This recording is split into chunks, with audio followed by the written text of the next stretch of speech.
कि 20 तारीख को ये दिखे, कोई सकारात्मक हल हो मिले। और आप लोगों के लिए यही कहना है कि भाई हम लोगों ने, किसानों ने भी देखा, जो हमारा अनुभव है कि हम लोगों ने अनुनय विनय चालू किया, 10 महीने तक चिट्ठियां लिखते रहे, लेकिन हमारी बात सुनी तक नहीं। हमने वो कानूनों की कमियां गिनाते रहे, कोई सुनने को तैयार नहीं था।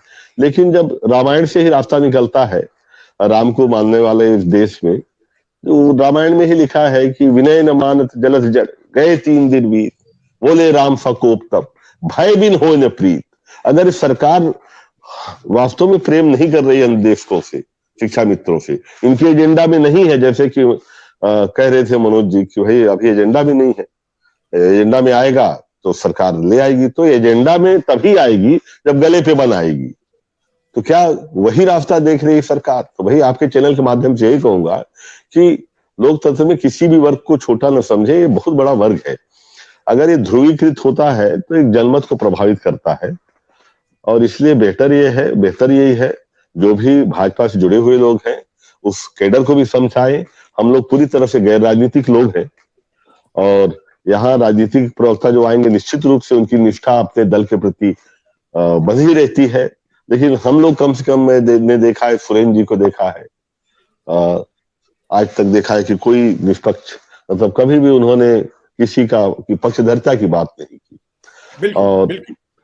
अश्विनी जी के बारे में भी मैं कह सकता हूं काफी हद तक निष्पक्ष रहते हैं, और किसी पार्टी के प्रति अगर किसी का आग्रह है तो कुछ गलत भी नहीं है। मैं इसे नहीं मानता हूं कि भाई किसी की नीतियां किसी को अच्छी लगती हैं, अश्विनी जी को अच्छी लगती हैं, उनका बचाव करते हैं, एक हद तक वो भी सही चलता है। लेकिन हाँ, जब किसी को दिखाई दे सच्चाई, अच्छे दिन दिखने लगे किसी को इन हालातों में भी, तो निश्चित रूप से हमें लगता है कि भाई उसे चश्मा बदलने की जरूरत है। नहीं है अच्छे दिन, मैं नहीं मानता हूं ये अच्छे दिन नहीं है। 400 का 1100 रुपया सिलेंडर हो गया। हाँ, जाते जाते सुरेंद्र जी को जवाब दे दूं। सुरेंद्र भैया, कुल 27 राष्ट्रीयकृत बैंक थे। 14 तब थे जब इंदिरा जी ने किया था, और बढ़ते बढ़ते 27 हो गए थे। लेकिन सारे 27 को निर्मला सीतारमण जी ने 2017 में विलय करके 12 पे ले आया है। 12 पे सबसे बड़ा देश का जो पूरे विश्व में 39वां नंबर स्टेट बैंक है, उसके बाद पंजाब नेशनल बैंक है शाखाओं के मामले में, और यूनियन बैंक है जिसकी महात्मा गांधी ने जिसका सिरा रखी थी। और इन तीनों बैंकों में, इन बड़े बैंकों में जो मुझे खबरें आ रही हैं, बड़े बड़े कारपोरेट जो है लाल टपका रहे हैं इन बैंकों को भी अधिग्रहित करने में।